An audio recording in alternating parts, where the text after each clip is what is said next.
Hi everyone, I'm Jackie and welcome back to my channel. We are enjoying life's journey on the path to financial freedom. If you're not familiar with the channel, I make videos on goal setting, personal finance, and a little bit about our minimalist lifestyle. Today I wanted to talk to you guys about starting the home buying process. I have kind of 3 tips or 3 steps or 3 things to think about or to do before you start. If you've been following the channel, we are in the process of purchasing a home. These are some of the steps that we took to kind of get started. So the first one is to decide whether home ownership is right for you or whether it's right for you right now or maybe in the future. The second one is to determine if you are ready to buy a house.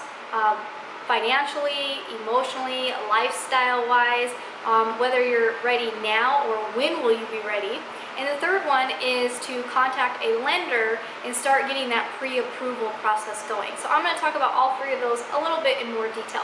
So the first one, like I mentioned, was deciding whether owning a home is right for you. And the reason I say this is it's not always right for everybody, or it may not be right for you in this moment in time. So I'm going to give you some examples of kind of our journey before deciding that we wanted to buy a house. When I started the channel back in 2014, we were actually in a pretty bad spot. We weren't able to pay our bills. We moved in with my dad. We found Dave Ramsey, found out about the budgeting, found out about the baby steps, and started really plugging away. So at that point in time, we were not thinking about buying a house. We had to just get out from underneath everything that we were at. So it made sense for us not to own a house at the time. Then once my dad got remarried and we decided to move out and do our own thing, we actually did contact a lender to see if it would be possible for us to just purchase a house or we would have to go back to renting. At the time, our income wasn't high enough to really afford anything that was out there. Our debt to income ratio was pretty high still, so we weren't ready to buy a house either. If you guys remember, we ended up getting out of debt, but we ended up traveling in the RV. So for us at that time, our RV was our house, and we bought that cash and we lived in it pretty much rent-free while we worked at different work camping jobs. So that's kind of how our situation was at that time. And then once we came back to Arizona, then we were renting. So the decision as far as is home ownership right for you, looking at your finances as a whole, but looking at your lifestyle. Also, that you guys keep in mind, I want you to weigh out the pros and cons to renting and purchasing a home. There are a lot of expenses that you have when you do own a house that you may not have when you're renting. For instance, we're renting, so if something breaks, we don't have the repair costs associated with that. We don't have landscaping bills or pest control bills. If little things need to be maintained or fixed, we don't have that expense. Whereas if you have a house, you're going to start having some of those expenses. So I know a lot of people may say, well, I can get into a house, I can have a mortgage that's lower than my rent. Yes, that could be true, but you have to take into consideration all of those other things. In addition of how much are you able to put down? So are you going to have private mortgage insurance? Are you going to live into a neighborhood with homeowners association, things like that. So little things to take into consideration. So the first one, like I said, deciding whether it's right for you or if it's right for you now or maybe in the future. So we kind of, for us, the biggest reason was our finances, and then it turned into our lifestyle. Now that we're settled and Ricky's on this path, this career, we're finally at a good spot where we feel, hey, we're content where we're at and we're ready to buy something. Okay, so now we've made the decision that home ownership is right for us. We have weighed out the pros and the cons, and we feel that it's time for us to start buying a house. The second one leads me into, are you ready, or when will you be ready? So this goes into some of those things that I talked about. So the first one is, are you in debt? I really encourage you, if you already bought a house while you were in debt, then obviously you're already in the house, and that's awesome. Keep keeping up with what you got going on. But if you have debt and you have not purchased a house yet, I really encourage you to get out of debt first. That's going to free up so much extra cash flow. So it's going to help with the added expenses of owning a house. It's going to help with the qualifying process to make sure you have that debt to income ratio at a decent ratio. It's going to make sure that you have like extra money that you can actually start saving for your down payment and things like that. So that brings me to the next one is, do you have a down payment? Have you been saving up for a down payment? How much do you feel you need to put down? We originally thought we'd have to put 20% down, but we found out step 3, like I said, finding out from a lender, I'll talk about here in a second, we found out we could do something for 5% down. So it kind of helped us to determine that we could actually purchase a house 2 years sooner than we originally thought, so that was kind of a plus. The third area, and that is your credit, okay? What does your credit look like? Have you been consistent? Have you been paying things on time? Have you been paying minimum payment? Do you have all your cards maxed out, or do you only have a small balance on there? So you want to kind of have an idea of where you're at. You can pull your credit report for free. It doesn't give you the credit score, but it does give you the credit report. You can pull that every year for free from all 3 credit bureaus. So you can always pull your credit report and get an idea of what's on there. I have had things on my report before that were not mine, so I've had to dispute them, so it's really good to do that. So step 3 is to contact a lender. Now you could even do this step before step 2, and they're going to help you assess if you're ready, what you need to do to get ready, and when do you think you'll be ready. So that's kind of what we kind of did this last time.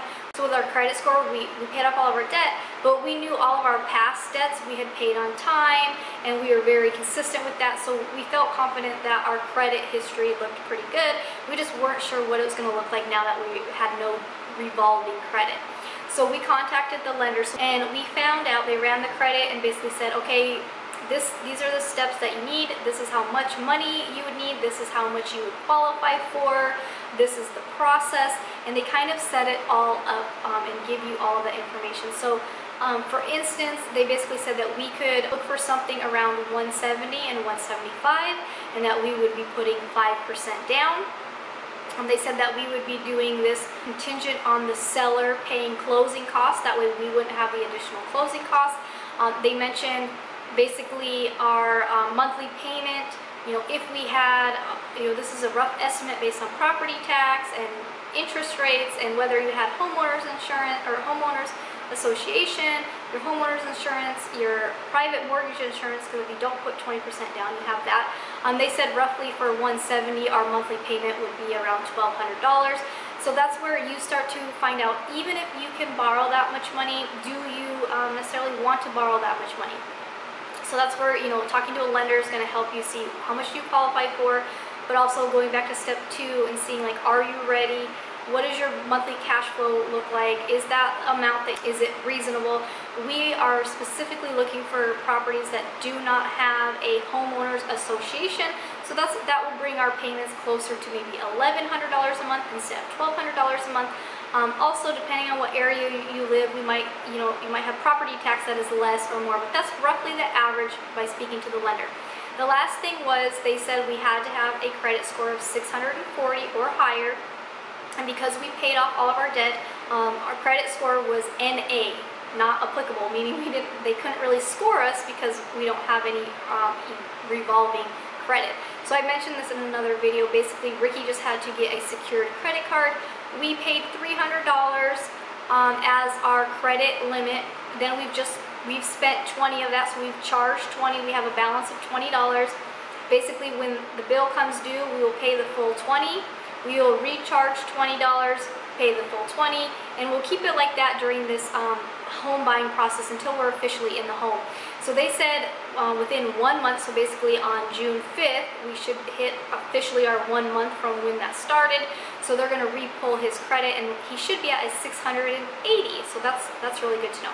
So that's why step 3 is really important for you to get a hold of a lender, even if you may not think you're necessarily ready, because they're going to tell you what you need to do to either fix your credit, help out your debt to income ratio. They're going to tell you how much you could possibly get approved based on your debt to income, based on your income, your cash flow, and then they're also going to tell you roughly what your monthly payment would be like. Do all of that stuff. It's really important to do that before just going out shopping for a house. So I just want to recap real quick. The first one is, Decide whether owning a home is right for you. Again, that comes down to your financial situation, your lifestyle, weighing out the pros and cons. Step 2, know if you are ready or when will you be ready. You know, paying off your debt, having a down payment put aside, and making sure your credit is up to par. And then step 3, contacting that lender, making sure that you have a better idea of how much you could get approved for, what your monthly payment's going to look like, how much do you need to put down, is really going to help you before you start shopping for a house. So we're kind of, like I said, we're at that stage. We've done all of those things. We are waiting just for Ricky's credit score to be reported again on June 5th. And then we will have our official pre-qualification or pre-approval letter, and then we can start officially shopping for houses. So here in the Arizona market, houses are going fast. So I really encourage you guys to have all of that stuff in order before you go shopping for a house, because you're going to see a house, and if you can't put an offer, if you're not ready to put an offer in the same day that you see it, if you're in the Phoenix area, chances are the house will be gone. So it's a lot of emotional roller coaster if you're not ready. So those are my 3 tips. Do those things before you start shopping for a house. I hope they helped you. Leave me any tips that you might have had if you've bought a house before. If you're planning on buying a house, let me know how you're doing within those steps down in the comments. And as always, thanks for watching, and I'll see you soon. Bye!